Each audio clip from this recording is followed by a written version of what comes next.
A flurry of political discussions tonight as parties hold special meetings to decide on their respective PM candidate, who will become the ninth Prime Minister of Malaysia.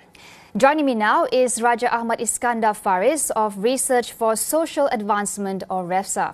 It is good to have you here, Iskandar. Thank you so much for joining us. Hello, Cynthia. Good to be here. We have been through this last year, Iskandar. This time, however, the Yang di-Pertuan Agong has made it very clear that general elections will not be called to solve this political impasse. What is the resolution for this, Iskandar, if you can share with us? Will anyone get that 111 MP support? Well, it does seem like deja vu. The announcement today implies that the decision is now back in the hands of the political elites to decide who will be the next PM. And it presents an opportunity to any aspiring PM candidates to present their numbers, to show that they have support. At this moment, however, from the looks of it, no one seems to have the required majority of 111. PH has an edge so far, being the largest bloc in Parliament, but we are still in early days. It's still a developing story, and we will have to see more what happens in the days to come.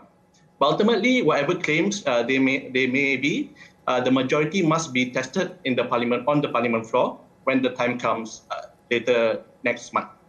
Okay, speaking about some of the political scenarios that we might see, we have heard from both sides of the political aisle for a unity government, since no eligible candidate appears to have the majority support of MPs. Is unity government on the cards? And in your opinion, Iskandar, who has the mettle to lead a unity government? That's a possibility. It's a common occurrence in mature democracies to have unity government or minority government. In what form it may happen in this country is still unclear. We have examples of unity government in the UK, Italy, and minority government in Australia. So the offer announced by Muhyiddin also altered somewhat the negotiations among the opposition and anti-Muhyiddin bloc. We now have a baseline, at least, a baseline framework for a unity government. So to be clear, the offers made by Muhyiddin was in fact Pakatan Harapan's idea anyway. And those policies were mooted by Pakatan Harapan to save Malaysia from the crisis of COVID, health and economy. And on reform and how and who can lead the next government, the matter of PM has always been contentious. Even UMNO uses this narrative to oust Muhyiddin, because they claim that the next government needs to have an UMNO Prime Minister.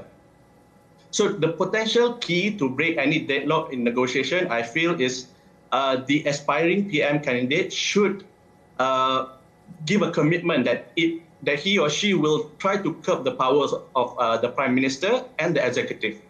But this can be done in the form of a bipartisan rule through parliamentary committees. Then it might be able to open up a room of discussion among the different anti-PN blocs. Of course, this is not easy. Political stability may still be elusive, but it can lead to a more functioning political order. And this is what we need in a situation like the pandemic we have right now.